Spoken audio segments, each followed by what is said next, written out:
Good morning, folks. NASA re-released their solar pole flip article. Now let me talk through this situation while the Goddard SVS runs a beast in the background. Green on top to start, but not for long in this animation. Solar poles flip every cycle for a complete flipping cycle of 22 years. The flips come at solar maximum, and after a precipitous drop in the magnetic fields, they'll reappear on the other side to complete the max. For those tracking sunspot numbers over longer scales, the dip between double peak maximums usually contains that pole flip. Given that, we should expect a few more brief 1 to 2 week upticks that we've seen trying to make up for an otherwise absolute solar quiet.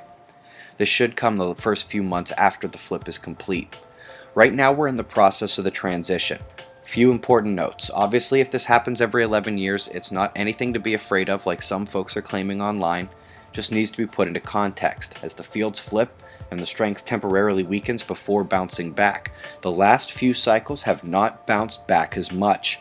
We've reported the solar magnetic shutdown, now in its 5th decade, here and on our website for 2 years now.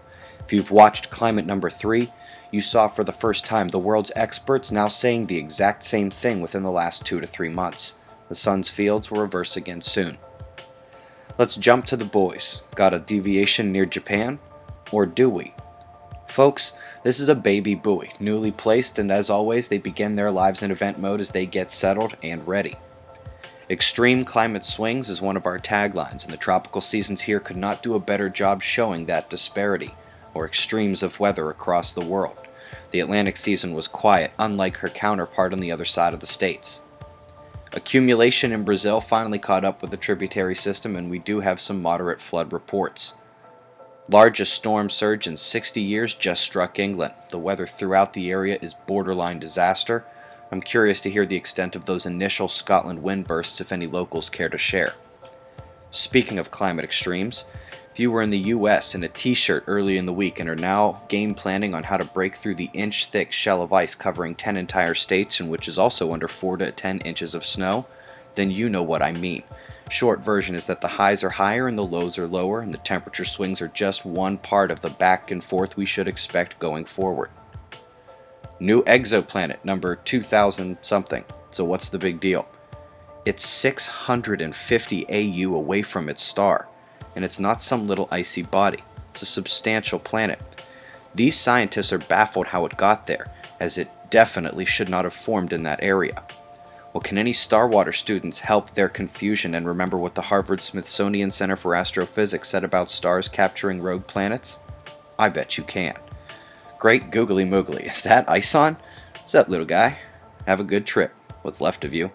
Today's website audio files will include a full breakdown of the ISON rumors still flying, the meteorite discussions that are ludicrous, and the ones that are completely legit. There are a few.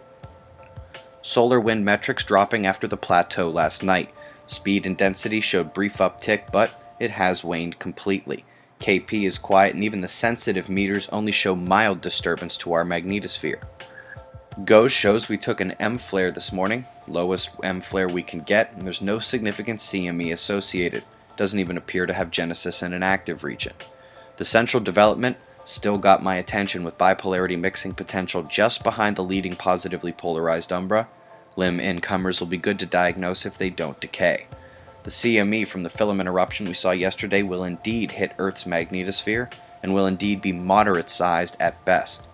After the coronal field shut, we took no quakes, shaking starting to come back in some of the usual suspect locations, and doing so as the field is popping back open for the moment now. Watch the end there. Got shots of our star to close? Eyes open. No fear, it's 6:30 a.m. Eastern Time, and that's the news. Be safe, everyone.